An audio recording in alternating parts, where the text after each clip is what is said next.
نحمده ونستغفره ونؤمن به ونتوكل عليه ونعوذ بالله من شرور أنفسنا ومن سيئات أعمالنا من يهده الله فلا مضل له ومن يضلله فلا هادي له ونشهد أن لا إله إلا الله وحده لا شريك له ونشهد أن محمدًا عبده ورسوله كما قال الله تبارك وتعالى في الكتاب المجيد والفرقان الحميد فأعوذ بالله من الشيطان الرجيم ببركة بسم الله الرحمن الرحيم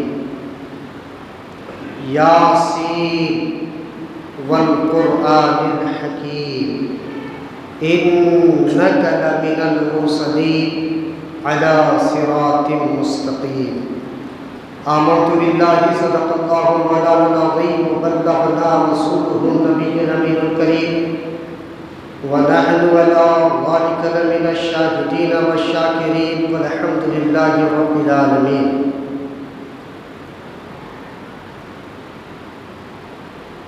فرش والے تیری شوکت کا علو کیا جانے،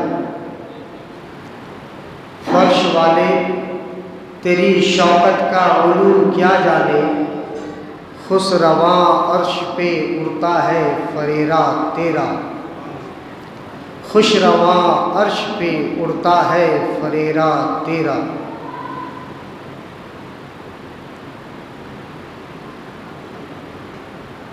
محمد کی محبت دین حق کی شرط اول ہے، گر ہو اسی میں خامی تو سب کچھ نامکمل ہے.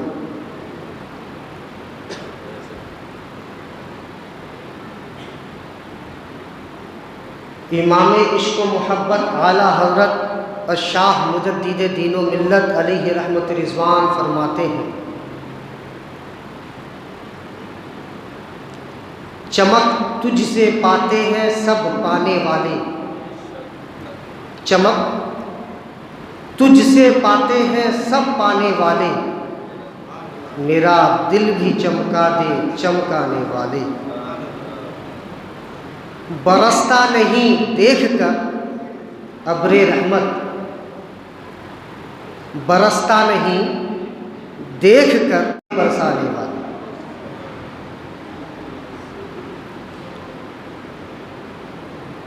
یہ اشعار کئی حدیثوں کا ماخذ ہے. آئیے میں نے کلام مجید کی اس مشہور ترین آیتوں کا ذکر کیا، تلاوت کا شرف حاصل کیا، جس میں خالق کائنات ارشاد فرماتا ہے یاسین، اور یہ قرآن کریم کا دل ہے. سورہ یاسین قرآن کریم کا دل ہے، اور دماغ قرآن کا دماغ ہے سورہ فاتحہ. اسی دل کے صورت میں سے 4 آیتوں کو میں نے تلاوت کیا.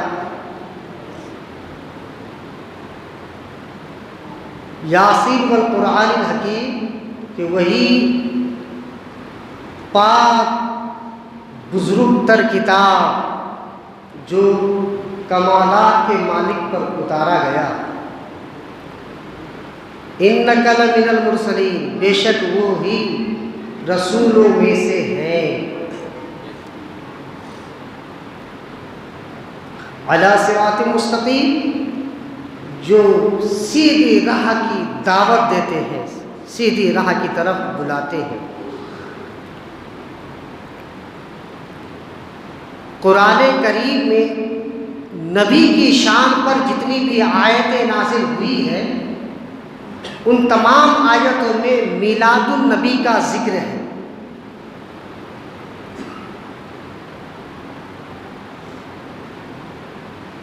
قرآن اللہ کا کلام ہے،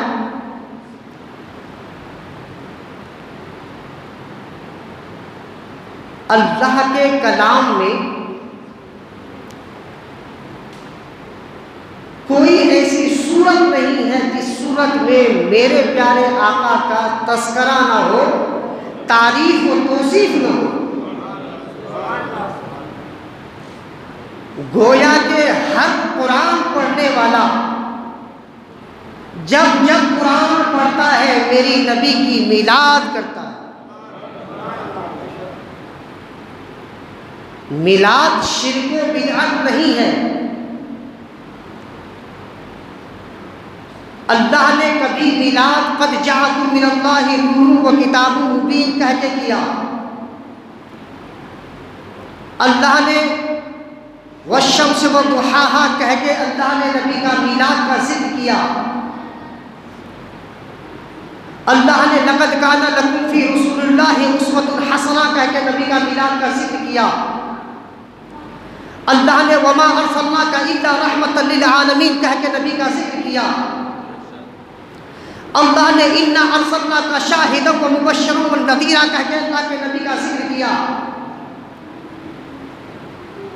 الغرض کے پوری قرآن میں نبی کی تعریف و توصیف سے بھری ہوئی ہے، تو اللہ خود یہ اعلان کرتا ہے کہ وَرَفَعْنَا لَكَ ذِكْرَكَ، اے نبی میں نے آپ کے نام کو اتنا بلند کر دیا، اتنا بلند کر دیا کہ صبح قیامت تک جتنے بھی مومن ہوں گے سب تیری توصیف بیان کریں گے۔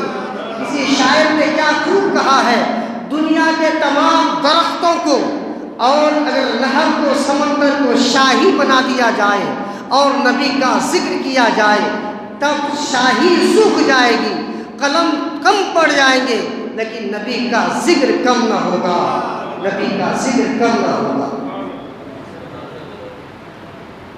اسی آخری نبی کے ہم غلام ہیں، جس کے بارے میں رب تبارک و تعالیٰ نے کہا کہ تمہارے درمیان میں نے راہ حق کی طرف بلانے والا ایک مرسول بھیجا،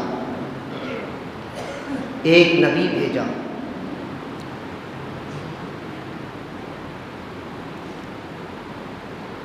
ہر قوم، ہر جماعت، ہر فرقہ اپنے آپ کو جنتی کہلاتا ہے اور کہتا ہے۔ گزشتہ جمعہ میں نے بات یہیں پر اختتام کیا تھا۔ اللہ کے نبی کی حدیث ابن ماجہ ستفترق امتی علی ثلاثۃ وسبعون فرقا کلہم فی النار الا واحد، کہ میری امت میں عنقریب 73 فرقے ہوں گے، ان میں سے 72 دوزخی، ایک جنتی۔ کلہم فی النار، سب کے سب دوزخی، الا واحدہ، مگر ایک فرقہ جو جنت میں جائے گا۔ اب اس فرقے کو تلاش کرنے کی ضرورت ہے کہ وہ فرقہ کون سا ہے۔ میرے پاس یا آپ کے پاس یا کسی کے پاس 2000 کا نوٹ نقلی آ جائے اور ہمیں پتہ نہ ہو کہ اصلی اور نقلی کا پہچان کیا ہے، تو ہم کیا کرتے ہیں؟ جس کو پہچان ہے، پرکھ ہے، اس کو دکھاتے ہیں کہ بھائی یہ دیکھنا کیسا ہے۔ وہ ہاتھ میں لے کر جو طریقہ ہے اس کو چیک کرنے کا، دھاگا دیکھتا ہے، لکھاوٹ دیکھتا ہے، یا اس کی پریس پینٹنگ دیکھتا ہے کہ یہ اوریجنل ہے یا نہیں، اصلی ہے یا نہیں، اس کو اپنے جستجو سے، اپنی کوشش سے مکمل تحقیق کرنے کی کوشش کرتا ہے کہ یہ نوٹ اصلی ہے یا نقلی۔ جب وہ کسی نتیجے پر نہیں پہنچ پاتا ہے تب کہتا ہے کہ بھائی مجھ سے پتہ چلا نہیں، مجھے بھی یہ کشمکش لگ رہا ہے، پتہ نہیں اصلی ہے یا نہیں، تم کسی اور کو دکھاؤ۔ پھر وہ کسی اور کے پاس جاتا ہے۔ جب دنیاوی تحقیق ختم ہو جاتی ہے تو بس ایک چارہ مسئلہ ہے، وہ کیا کہ اب چلو بینک والے اگر اس کو اصلی کہیں گے تو اصلی ہے، نہیں تو نقلی۔ تو کیا معلوم ہوا کہ نوٹ کی پرکھ دنیا میں کروڑوں لوگ ہیں، سب کو نہیں ہے، فقط چند لوگ ایسے ہیں جو بینک میں نوکری کرتے ہیں یا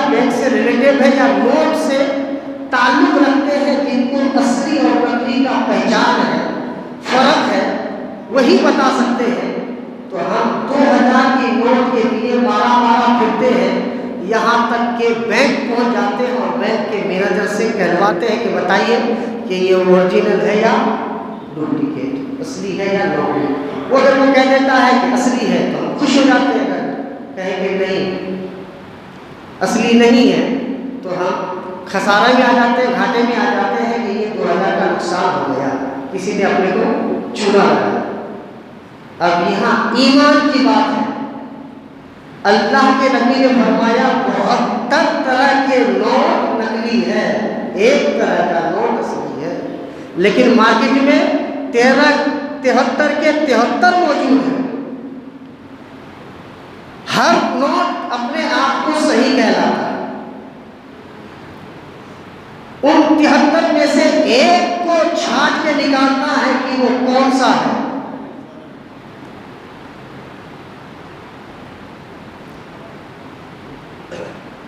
تو اب ان 73 میں کیا کیا ایکسا ہے وہ دیکھنا پڑے گا۔ سیریل نمبر ایکسا ہے کہ نہیں، رنگ ایکسا ہے کہ نہیں، طریقہ ایکسا ہے کہ نہیں، الگ کیا ہے وہ چیز چھانٹنی پڑے گی۔ نماز ہر قوم ہر جماعت پڑھتی ہے، تو نماز سے اصلی نقلی کا پہچان نہیں ہوگا۔ روزہ ہر جماعت رکھتی ہے، تو روزہ تو اتنا ہو گیا کہ غیر مشرک بھی نوڑتا کرتا ہے، مشرکین بھی نوڑتے کرتے ہیں۔ روزہ غیروں میں بھی ہے، عیسائیوں میں بھی ہے، یہودیوں میں بھی ہے۔ روزہ صحیح کی پہچان نہیں ہے۔ زکوٰۃ سنی بھی دیتا ہے، وہابی بھی دیتا ہے، دیوبندی بھی دیتا ہے، قادیانی بھی دیتا ہے، رافضی بھی دیتا ہے، خارجی بھی دیتا ہے، ملحد بھی دیتا ہے، تمام تک لوگ زکوٰۃ دیتے ہیں۔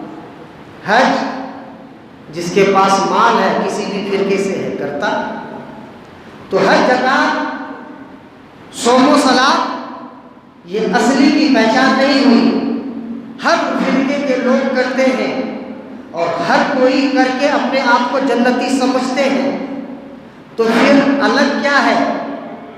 تو الگ نبی کے میلاد میں پتہ چلتا ہے، سب کوئی میلاد کے اوپر فتویٰ لگاتے ہیں، سب نبی کے میلاد منانے کو شرک سمجھتا ہے، ہر جماعت والے نبی کی میلاد کو بدعت جانتے ہیں کہ تم میلاد کرتے ہو، یہ صحابہ کا طریقہ نہیں ہے، تابعین کا طریقہ نہیں ہے، تبع تابعین کا طریقہ نہیں ہے۔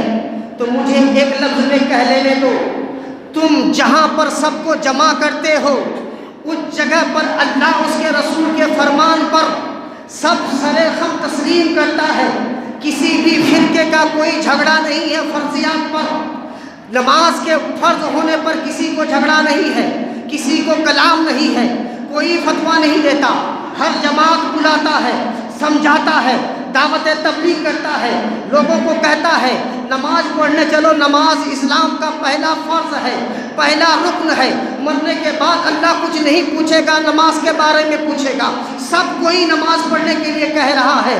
اب بتائیے روزے کے بارے میں سب رمضان کا مہینہ آتے ہی روزے رکھ لیتے ہیں، تو اصلی اور نقلی کا پہچان کرے کیسے؟ تو اٹھائیے طریقہ صحابہ کا، اے صحابہ آپ کے درمیان میں مخالفین کا طریقہ کیسا تھا؟ تو صحابہ کہتے ہیں جب منافق پیدا ہوئے تھے رسول کی مجلس میں بیٹھتے تھے، اللہ کا ذکر کرتے تھے، اللہ کو یاد کرتے تھے، مسجد نبوی ہے، رسول اللہ منبر پر خطابت کر رہے ہیں، قرآن کہتا ہے پہلا پارہ دوسرا رکوع میں ہے ملحدین کے بارے میں کہ منافقین مجلس نبی میں بیٹھے ہیں، جب وہ نبی کے پاس آتے ہیں تو کہتے ہیں کہ ہم آپ کے طرح ہیں، ہم آپ کے مثل ہیں، ہم آپ کا کلمہ پڑھتے ہیں، آپ کی باتوں کو مانتے ہیں۔ جب وہی لوگ مسجد نبی سے نکل کر مشرکوں سے پاس جاتے ہیں، کافروں سے ملاقات کرتے ہیں، تو کہتے ہیں کہ ہم تمہارے دوست ہیں، ہم تمہارے بھائی ہیں، مسلمانوں کے پاس میں تو ان کا مذاق کرنے کے لیے جاتے ہیں۔ ادھر مسلمان ہونے کا دعویٰ، ادھر مشرک ہونے کا دعویٰ۔